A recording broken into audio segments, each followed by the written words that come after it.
To another live edition of the Patriots Beat Podcast right here on the CLNS Media Network. Brian Hines from Pat's Pulpit back as always with Alex Barth from 98.5 The Sports Hub to preview the Patriots Week 5 matchup back home at Gillette against the New Orleans Saints.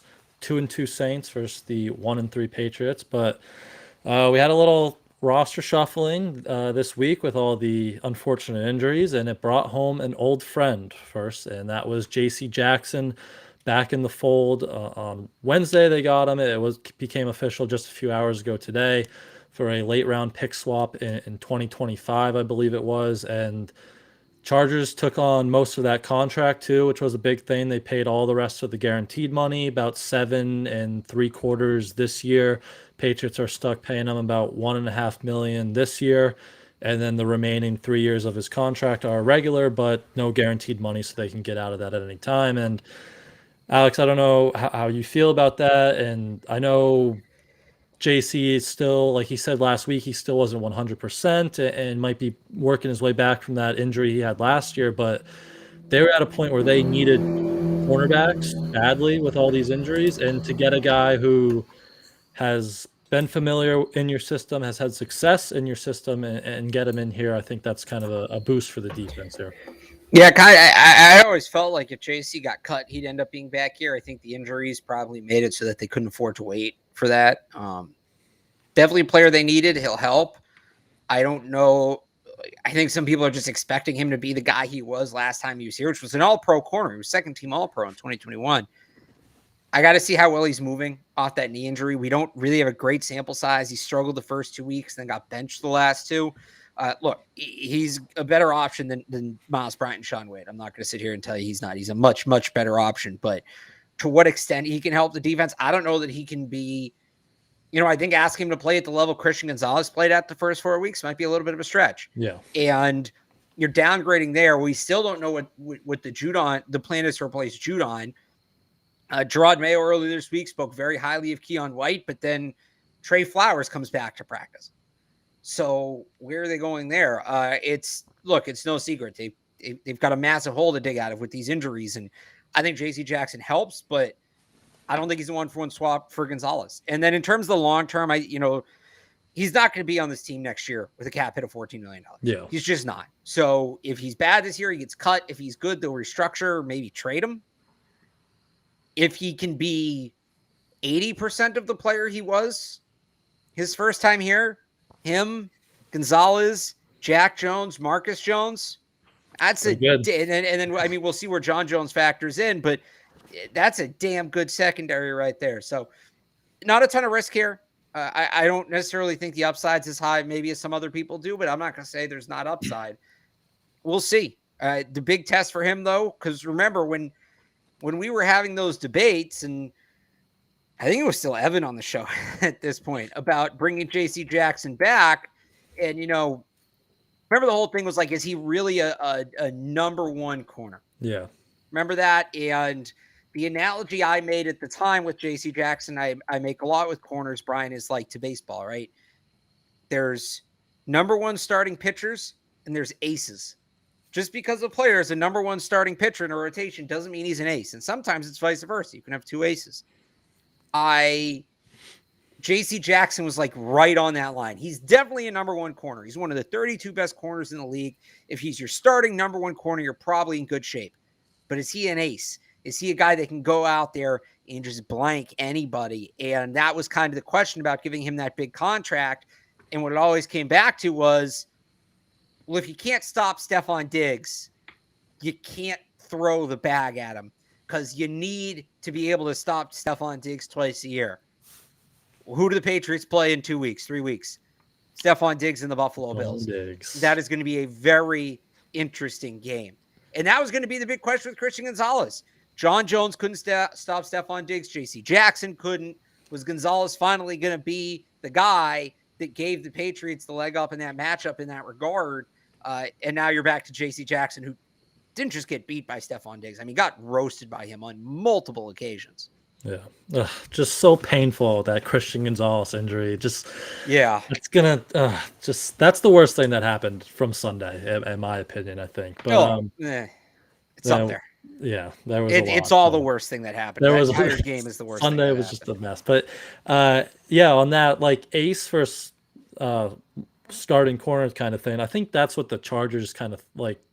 I think they paid him and then kind of thought he was going to be like this Darrelle Revis, or this travel shutdown type of guy, and that's why you saw him in the 7 games he played last year before he was getting hurt. That's why he was getting beat pretty badly. But I think the one thing that he could kind of bring here was he was a ball hawk when he was here, right? Like that was his Mr. INT. That was his thing. And this is a defense through 4 games that has 2 turnovers and 1 interception, and that was Christian Gonzalez. So they like with the way this offense is going, they need all the help they can get. So if you can get someone in here who can start turning the ball over with JC Jackson, that's going to be a big boost for them. And Jack Jones is a guy who's kind of like that too. There was another report out today kind of confirming what we were already expecting or heard, that that's still going to be a few more weeks till Jack Jones is back in the equation on IR there. But yeah, as you said, like it's an upgrade over sticking Miles Bryant and Sean Wade out there all the time. Yeah. So you have him. Hopefully John Jones is back this week, and then Bryant in the slot, and Wade's kind of your depth guy there. Right. That's, I think, going to be the plan here. Yep. But so we can move over to some of this Saints preview, and I think all eyes are on Mac Jones here to see how he rebounds from that disaster on Sunday. And I don't know. Do you have confidence that he's gonna bounce back here? Because that was a mess. Like watching that back more and more, it was a mess. JT O'Sullivan, if anyone doesn't watch his QB school videos, he put out like a 30-minute long video on Mac breaking him down, and he just confirmed everything I think we already saw and thought. Like it was a mess, footwork wise, decision making wise. So is there any confidence on your part here that Mac can kind of bounce back against this Saints defense? So I don't think he'll play that bad again, simply because I don't know how he can. If he has another game like that, we'll do the full hour next week on Michael Penix and college quarterbacks and Bo Nix and Quinn Ewers and those guys. The thing for me is like I just need to see him play within himself. I'm not expecting him to come out and throw 400 yards or anything like that. This is a good defense, but like what I would tell him is, if I'm one of the coaches, the throws back across the field, that's the one that's like, that's not an NFL play. I tell you, you take a 20-yard sack before you make that throw. I see you throw back across the field blindly like that once you're on the bench. That's got to go. The panicked plays have got to go. And what does that leave? Does that leave a guy that completes 20 passes for 200 yards with no touchdowns, no picks? Maybe. You kind of have to build back baby steps, which is sad at this point, but that's where they are. So he's better than the player he was on Sunday. Yeah. He clearly is bad. And people, oh, well, no, that's what he was, and you're defending him. No, it's clearly not who he is, because he doesn't play every game like that. The question is this a one-off that he can shake off, or is there going to be a process of building it back here? And the Saints got him good last time, too. That Saints game, Week 3, his rookie year, he threw his first 3 career interceptions in that game. And one of them was, late in the game, Hail Mary, whatever. But he wasn't good in that game either. So this is a defense that's had success against them. So that element of it will be easy to see as well. Yeah.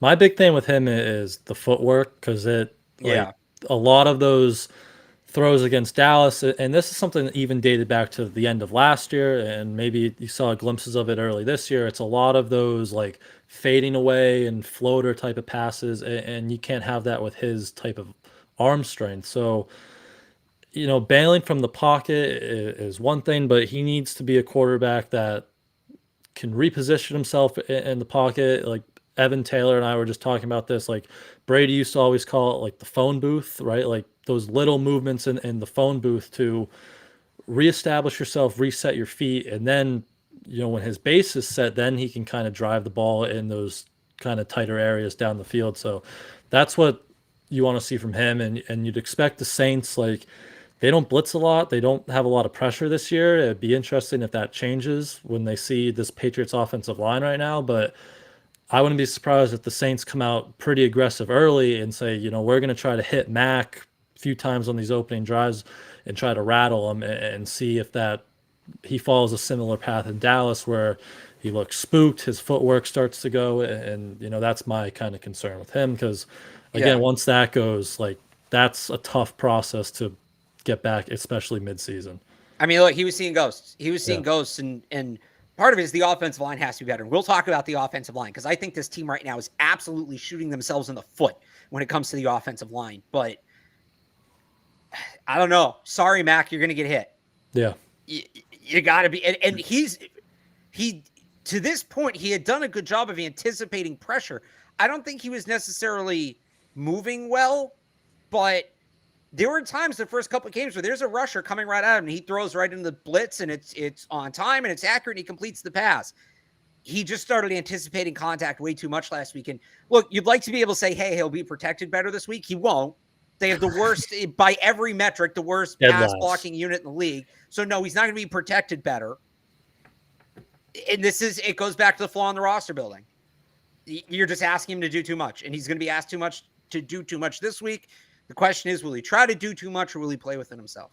Yeah. All right, well, let's talk about the offensive line because, as you just said, dead last in every whatever pass block percentage stat site you want to look at, they are dead last. Metric, yeah.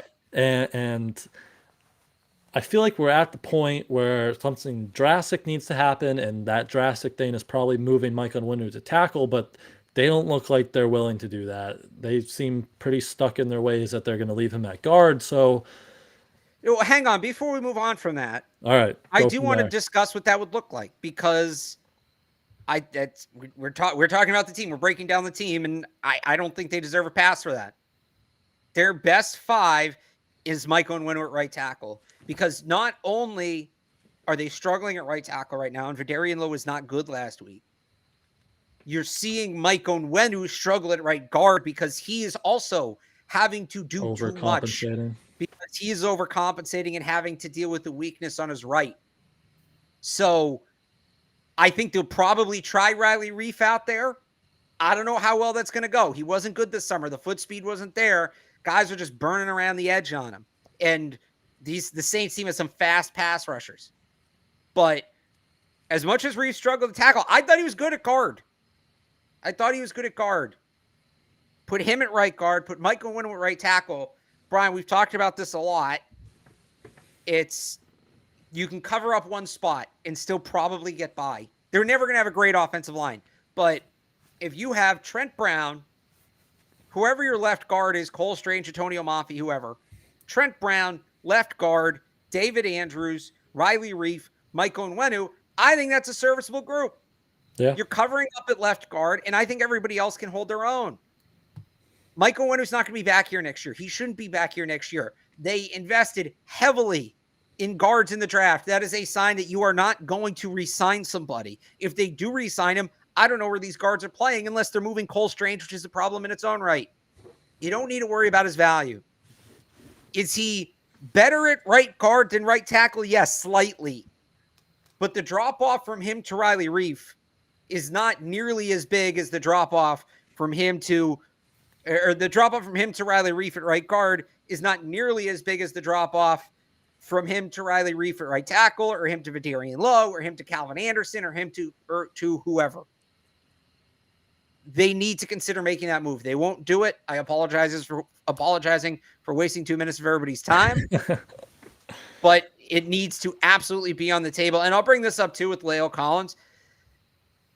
I guess if you want to exhaust every possible outlet, sign and bring him in, see what he looks like. I'm not saying no, but I wouldn't get the hopes up about him. Yeah. 30 years old, coming off a serious knee injury. Joe Burrow has been hit more than any quarterback in the league this year entering week 5. And the Bengals still sat there and said, even though he wasn't taking up a roster spot, sat there and said, we don't need this guy. I'm going to guess there's something there, whether it's an issue with his knee or something else, that is a red flag. Yeah.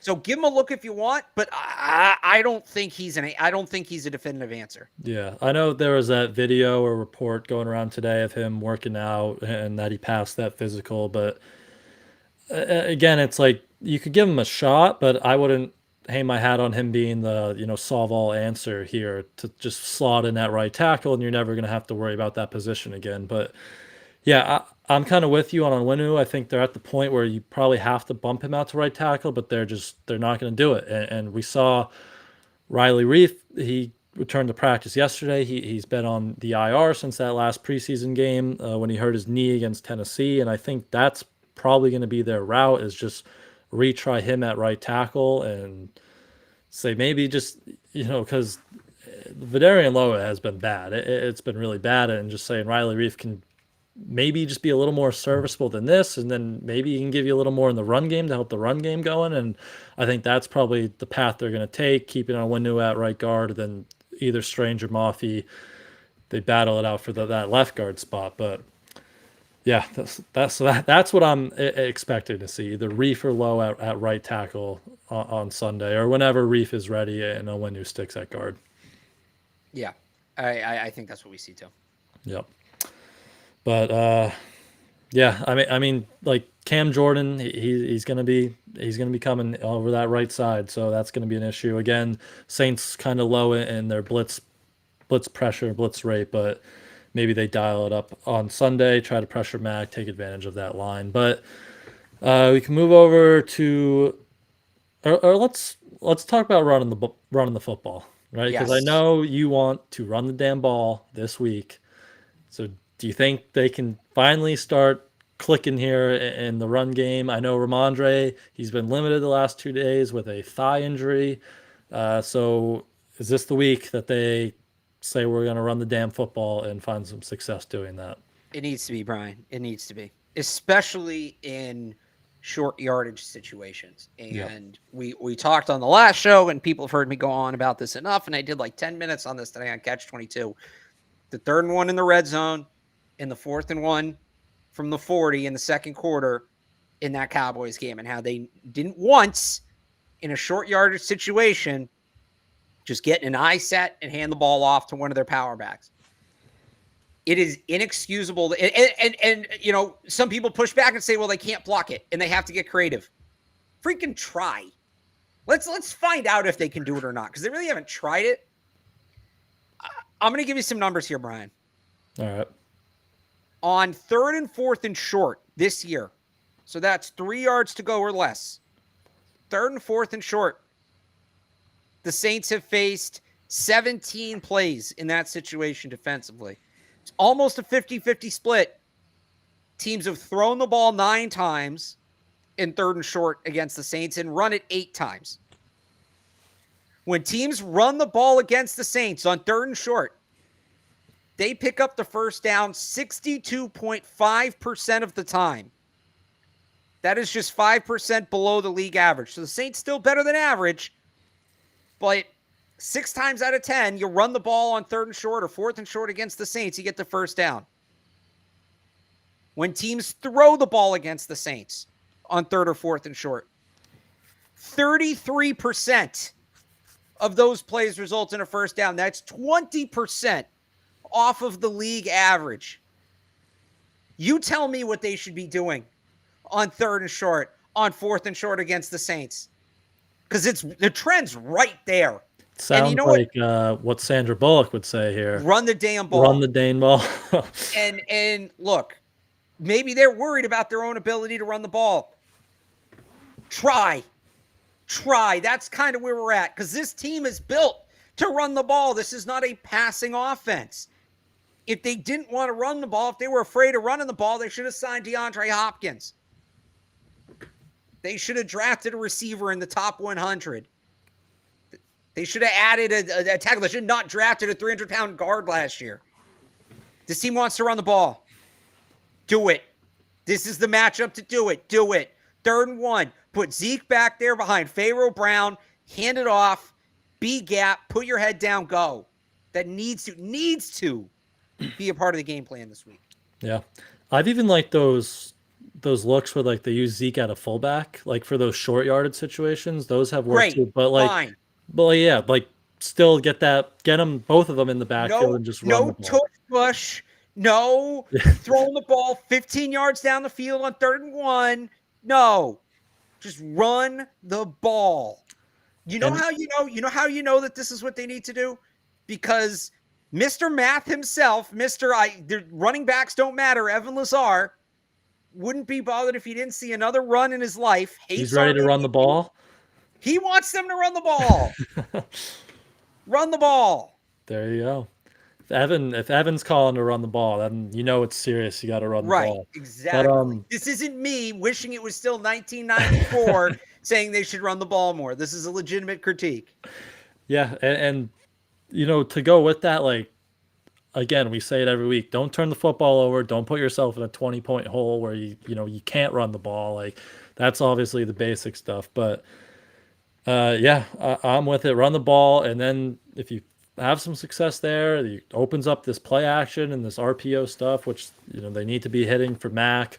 I was gonna pull something up. Oh, speaking, and then with the running backs, like, more Ty Montgomery and Yeah. not him in that downhill run scheme. Like, you need a pass catching back. Like, you haven't got much production there. Right. And So every time sorry, no.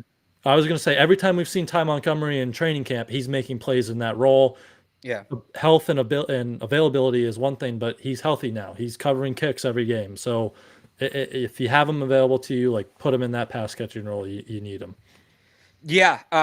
So again, the whole run the ball thing, that's for like 3rd and 1, 3rd and 2, 3rd and 3, 3rd and 8. Yeah, Ty Montgomery should be out there. I'm with you 100%. Back to the offensive line real quick, because I love this. Maybe move Onwenu to left guard, Mafia to right guard, so you can run behind Trent and Onwenu. This goes back a couple years. I wanted them to put Trent back on the right side for this exact reason. And now they can't this year, but I'd rather see Onwenu at right tackle. I don't hate this either, but you still have the problem of you don't have a right tackle. Yeah. So maybe if Riley Reef looks good, that's where this comes in. That'd be interesting. That's still, like, then you're back to, like, a lot of these moving parts, though. Yeah. When you're trying to build this continuity. You know what? Move the parts. There's no continuity. It's not like they're building up continuity. It's not like it's been the same group and you're waiting for them to get better. It's 4 groups in 4 weeks. There is no continuity. Throwing stuff at the wall and hoping it sticks at this point and hoping it works. But run the ball, more Ty Montgomery. Saints are we've talked a lot, and you saw it against Dallas and New York the week before. Like, Patriots offense hasn't been good against man-to-man defense.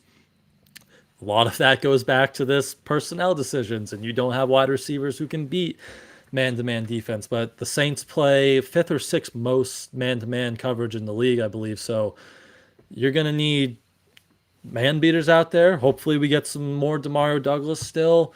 I know he's had some, that route that he caught on the 42-yard completion he had against Dallas. He collided with Devontae Parker.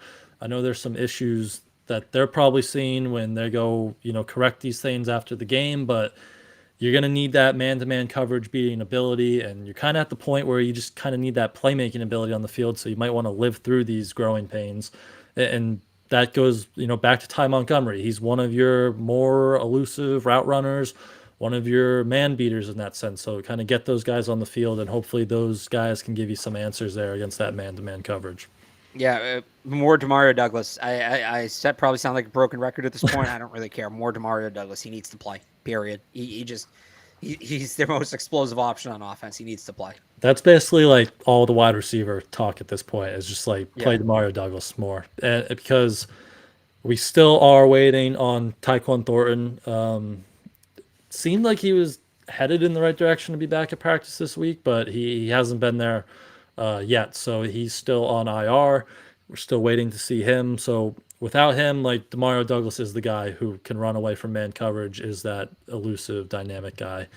So more Pop Douglas as always. But any other things offensively from the Patriots that you were kind of looking at against this Saints defense? I think we covered it all. All right, so we can hear from our wonderful friends over at Fanduel and then jump over to the defensive side of the ball. Into action this NFL season with Fanduel, America's #1 sportsbook. Right now, new customers get $200 in bonus bets guaranteed when you place a $5 bet. That's $200 in bonus bets, win or lose. If you've been thinking about joining Fanduel, there's no better time to get in on the action. The app is so easy to use. There's a wide range of betting options, including spreads, player props, over-unders, and more. So visit FanDuel.com/Boston and kick off the NFL season. FanDuel, official partner of the NFL.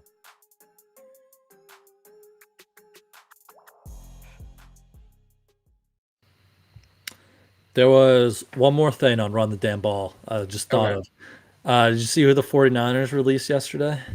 Oh, Jack Coletto. Jack Coletto. If you want a traditional fullback, maybe. There's nothing traditional about Jack Coletto. But yeah, he can. For people who don't know, Jack Coletto plays fullback, tight end, and linebacker. He was in the draft this year from Oregon State. He actually played for the Patriots at the Shrine Bowl. So I would not be surprised if they made. Yeah, that would be interesting to watch. But we can jump over to the Saints offense versus the Patriots defense, and could be another rock fight on our hands here because the Saints offense is one of the three teams, along with the Patriots and Josh McDaniels' Raiders, that have not scored over 20 points this year. I think they're averaging right around 15 and a half, 16 points per game. So kind of weird because you look at their roster and there's a lot of like talent on that roster, right? Like Chris Olave is a really good receiver. Michael Thomas, Rashid Shaheed is this big play guy. They got Alvin Kamara back. I know Derek Carr is now battling that shoulder injury, that AC joint, and he had a weird game last week, like a lot of checkdowns, 13, 14 passes, like at or behind the line of scrimmage. But they have a lot of talent on their offense, but it's just not really clicking down there in New Orleans right now. Yeah, and like you mentioned, that injury is not helping. Plain and simple, like you got to take it. It's an injured quarterback. You got to take advantage. My biggest thing for the defense this week, and the Saints defense plays like this. They're not going out. The Saints defense isn't just going out there trying to stop the offense. The Saints defense is going out there trying to make plays on their own. Tackles for loss, forced fumbles, interceptions, sacks, like things like that, right? The Patriots defense needs to take it to the Saints offense. It's not just about stopping them. It's about making plays in your own right. Now their two best playmakers are out. So that's a lot easier said than done, but to only force two turnovers through 4 games is not enough from this defense right now. So they got to go out. They got to be aggressive. They got to set the tone. Specifically when it comes to Alvin Kamara, this is a guy that had in 47 plays last week, had 24 touches. Got to be keying in on him, gang tackling with him. First guy gets to the ball, second guy tries to punch it out, that kind of thing. Need an aggressive game plan from the defense this week. Yeah. And Kamara, he had if I remember correctly, he had a very good game 2 years ago, right? Yeah. I was just trying to pull up his stats, but he had 13 catches too. You mentioned all those touches, so 13 catches. How are you kind of guarding him this week? Like Marte Mapu, is he going to be in this equation, or I don't know, one of these safeties, all these safeties you have? How are you kind of guarding Kamara in that pass catching game? Probably Mapu, Duggar, maybe Jalen Mills if he splits out wide. Can't be John Bentley. Look, John Bentley's gotten a lot better in coverage. This is not your typical receiving running back. This is a guy with the receiving skill set who happens to play running back. It's like him, McCaffrey. He's in that elite tier of pass catching running backs. So, yeah, I think this should be a big Marte Mapu game. Probably should be. Yeah, and nice to see him increase season high snaps last week. Now that we talk about playing these kids, we'll talk about Keon White in a second, but get them all out on the field, let them battle through the growing pains. But Kamara 2 years ago here, 89 yards on the ground, 3 catches, 29 yards and a touchdown there. So he had his mark on that game. But you can talk about Keon White because Mayo mentioned it earlier. No Matthew Judon with the bicep surgery, but Trey Flowers practicing off PUP. If they play Trey Flowers over Keon White, majority of the time, I'm going to be pretty upset. You need depth there, obviously, right? Sure, Trey Flowers would be nice to have in that instance, but this should be Keon White's role going forward. You expect some Anthony Jennings, you expect some Jelani Tavai down there, but let Keon White out there and kind of let him find his footing here. Yeah, I mean, you're going to rotate guys, like you said. No defensive lineman really plays more than 70% would be high, but the names you just named, Anthony Jennings, Trey Flowers, Jelani Tavai, Keon White should have more snaps than all of them. Absolutely. And more importantly, honestly, I think third down. red zone. That's got to be, you got to put him in the key spots because he gives you the highest upside, and you can't, he doesn't have the highest floor of all those guys. Tavai probably does. I don't know what kind of shape Trey Flowers is in. If Trey Flowers is truly healthy, probably then it's Trey Flowers. I don't know, but you can't bank on floor right now. There's too much floor. It's all floor. It's like one of those outdoor patios that's like really nice brick on the ground. Just the floor. Right. It's just a floor. So you got to get some ceiling players on the field, and Keon White's definitely a ceiling player. You got to get him out there and see what he can do. Yeah. It'll be interesting to see if they maybe give Uche a little more of like a 3-down role too. Like, this is a guy who you're going to have to decide if you want to pay him. And I know he hasn't really done that. He's been a situational pass rusher, but if maybe he wants that money here, they might have to see him more as a 3-down player. So now with Judon out, he might have a chance to kind of prove some of that. But well, I would say with him, it's like he's good. So part of the reason he was so good last year is teams were double and triple teaming Judon, so Uche's getting these one-on-ones and he's winning. Now he's going to get the doubles and the triples. So who's winning off of his attention? And that's where I'm looking at Keon White. Yeah. Mm-hmm. And Dietrich Wise has been pretty disruptive. I thought he's been one of their better defensive players. And you hope Christian Barmore can, he's had some good game pressure-wise stats early to start this year, but you hope he can kind of step up and become your, like, number 2 rusher behind Uche there and help relieve some of that pressure off of him. But, I mean, we talked about the corners earlier. JC was practicing. He wasn't on the injury report. I mean, would you expect him to be out there? Like, he knows the scheme, he knows the system. Yeah. They kind of need the bodies at the cornerback spot. So, I mean, if he's ready to go, why not? But look, it's not like they signed him off the street. Yeah. He's in football shape, and you would think at least he's in football shape. And I'm going to guess maybe not this week, but the goal is within a week or two to have him at, be the number 1 corner, whatever Gonzalez was playing, like 90-something% of the snaps. I would think that's the plan. Maybe this week it's a little lower, but no, he should be out there. They need him. Period, point blank. They need him. He should be out there this week. And you traded for him. You make a trade like that because you're not going quietly into the night, because you do still think you can dig out of a 1-3 hole and make the playoffs. You don't have games to waste if that is the mentality. So you trade for a guy in this spot. The plan is he should be out there this week. Yep. And you obviously hope Jonathan Jones is healthy here, which like this would be, if they put him on IR back when this first happened, like this would be the last game he would have missed on IR. So I mean, I get like some of those injuries are weird, where like they're truly week to week, you're not really sure how it's going to go, but he's still limited with that ankle. But you kind of hope he's close at this point. I don't fault them for not putting John Jones on IR. I think that's a weird game to play. He's been out 4 weeks, he should have been on IR. A couple of reasons. One, and it's new this year, you can only bring 8 players back. And that sounds like a lot, but I mean, they're going to bring 2 back already. They're running through them already. So if you don't need to, and then, he missed 4 weeks. Well, what if originally they thought it was a 3-week injury? And then in week 2, they realized he was going to be out for 5 weeks. So now are you going to put him on and he's going to miss 7? Like, you can't do it retroactively like in baseball with the IL. So I never have a problem with that. Yeah. He's a good player. It'd be one thing if he's a guy that doesn't play too. He's a good player. He's a guy they need. I look, the last couple of weeks, I've definitely given them their fair share of critiques. Not putting Jonathan Jones on IR and him still missing 4 weeks, whatever. Some of those injuries, like Damian Harris, he was the thigh last year. And it looked like he could have come back. And then just some of those week-to-week injuries can be a little difficult to predict how they look. So, no real fault there, but you hope he's back in the mix because you need him at the cornerback spot. But any other last defensive things that you got here? I think that's pretty much it for me. Yeah. Just play the kids. That's the big one. Play the kids. But yes, could be in this rock fight a big special teams battle. Of course. I think Chad Ryland will probably be busy. Bryce Behringer will probably be busy. And Saints have a pretty talented coverage and return unit. We mentioned Rashid Shaheed earlier there. He's an explosive player, leads the league in punt return average. I think he's averaging over 20 yards a return. And then their coverage team is really good. Bill and Cam Acord shouted out. It's JT Gray, I believe it is.